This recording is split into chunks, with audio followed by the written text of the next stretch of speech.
Alors, comme prévu, Richard Turcotte est avec nous à Radio Luminol. Richard, pour l'entrevue, parce que bon, ça parle d'alcool, là, je veux dire, j'ai pensé à un concept qu'on pourrait faire. OK. Ça a un lien avec la prohibition. Pas tout. Donc, Richard, ça n'a aucun rapport avec la prohibition. Non, Alain. OK. OK. Ben, OK. Mais là, mais dis-moi au départ, là, pourquoi ce nom-là, Beefeater? Tu sais? Non, c'est pas Beefeater, c'est Beamer, Alain. Beamer. Ah, OK, parfait. OK. Pourquoi Beamer? Tu sais? Ben, Beamer, en fait, c'est quelqu'un qui a existé pour vrai. Ah. C'est Horace Jensen Beamer, qui est un Américain qui est venu des États-Unis pour... c'est un ingénieur contracteur. OK. Donc, fin des années 1800, il est venu pour construire le chemin de fer entre Québec et Roberval. Ah, OK. Et il l'a fait, évidemment. Ouais. Puis quand il est arrivé au lac Saint-Jean, il est tombé en amour avec la place, tombé en amour avec le lac, tombé en amour avec une femme qui venait du coin aussi.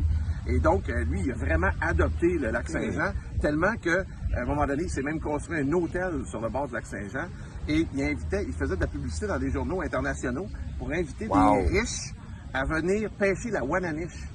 Tellement qu'à un moment donné, c'était tellement connu, couru, que le lac a eu presque... il s'est presque vidé de Wananiche. Tu déconnes? Non, pour vrai, de vrai. Wow. Fait que, évidemment que c'est un personnage important au Saguenay-Lac-Saint-Jean. Et c'est un gars aussi qui a construit 2 des portes du Vieux-Québec, qui a construit une partie de la terrasse... À cause de du son Frein. métier? Oui. Ah, ouais. Une partie de la terrasse du Frein à Québec et le pont Royal-Alexandra entre Gatineau et Ottawa. OK.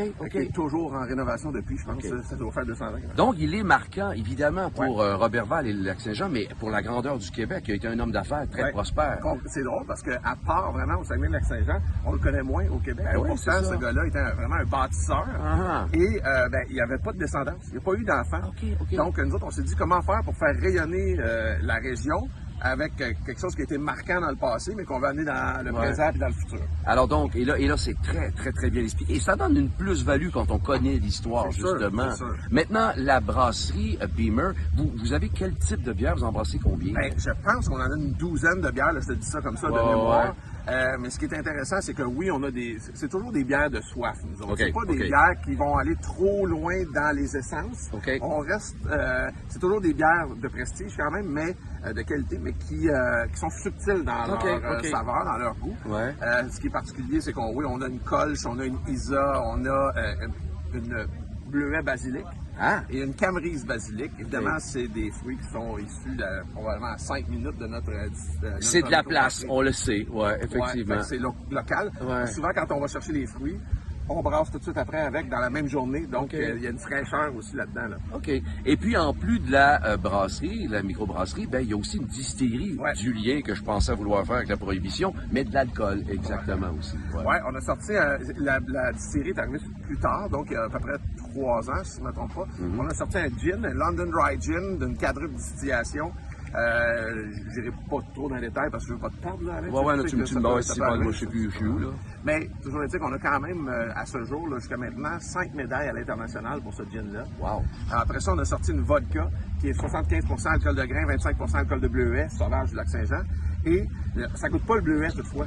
Le sucre du bleuet sert juste à arrondir le goût, à enlever les esters d'alcool. Tu sais, une vodka, tu veux que ce soit pur dans le goût. C'est ce qu'on a réussi à faire. Tu vois, là, on est rendu à 3 médailles à l'international. Ça fait à peine 8 mois qu'elle est sortie, la vodka. Et je connais rien, puis tu vas le voir dans la question, mais donc, c'est pas un championnat de vodka bleuet. C'est juste que vous vous démarquez aussi de par cette essence-là qui est différente. Oui, mais il n'y a pas d'essence dedans, justement. C'est une façon de mettre faire ton alcool. Et le de faire ton alcool donc, oui, tu vas peut-être avoir en fin de bouche une mini... Là, peut-être un soupçon. Mais tu peux te faire des dry martini avec ça, c'est excellent. Mais tu peux te faire même des Bloody Caesar. Oui, tu peux aller et ça ne changera pas, tu as une habitude. OK. Wow, donc ce sont vraiment des gens qui vont tester des différences d'alcool, mais la manière de faire va être différente d'une à l'autre et aussi vous démarquer. Là, après ça, on a lancé des liqueurs, donc liqueurs de Camerise, qui est vraiment issu du lac Saint-Jean, de bleuet sauvage du lac Saint-Jean aussi, donc liqueur de bleuet, liqueur de cerise griotte du lac Saint-Jean. Donc, tout est local là-dedans. Et de ces mêmes cerises-là, on a fait un kirsch.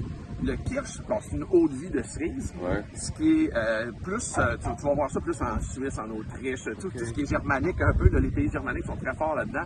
Ça te sert de cette eau de vie-là comme ça, si tu veux. Ça peut faire penser un peu à une grappa, Ouais. mais avec des cerises au lieu des raisins. Et aussi dans les différents desserts. Exemple, le gâteau forêt noire. Ah, ouais, dans les, ok. dans les, pas les fondus, mais les raclettes aussi. Tu mets ça avec les patates et le fromage, t'en mets un petit peu, ça relève le goût. Ouais. Et là, on va sortir un limoncello puis un aranchello, donc à l'orange. Très bientôt. Wow, OK. Alors, et en terminant, on va mentionner que notre ami Fred de Radio Luminol a visité, est allé visiter vos installations là-bas. Il a adoré. Comment vous recevez les gens qui vont vous visiter à Roberval? On reçoit comme les gens du Saguenay-Lac-Saint-Jean reçoivent, c'est-à-dire à bras ouverts. Moi, c'est comme ça que je me suis retrouvé avec cette belle gang-là. Ils nous ont tellement bien reçus. Puis quiconque va les voir, Sandra, Philippe, Benoît, Linka, ils savent, tu sais, c'est chaleureux. Ouais, c'est ça. Et aussi, pas peur de le dire, nous autres, nos installations sont de top niveau. Ça nous a coûté cher, on a attendu longtemps pour avoir nos équipements, mais on est tellement fiers de raconter. Nous, on fait faire le tour du propriétaire, puis on raconte comment on confectionne nos produits. Puis après ça, il y a dégustation si les gens veulent. Fait que, on a toute la boutique en avant, il y a des casquettes, il y a des t-shirts, tu sais, le monde peut magasiner. C'est vraiment chaleureux. Puis on est vraiment sur la route pour faire le tour du lac Saint-Jean. Fait on est vraiment bien situé aussi. OK. Ben, Richard, on va aller faire un tour. Merci à toi d'être venu à la Radio Luminol. Merci beaucoup. Plaisir. Allez. Beamer, Alain. Oui, c'est ça, c'est pas Peter, je me suis mêlé. Un regard coloré sur l'actualité.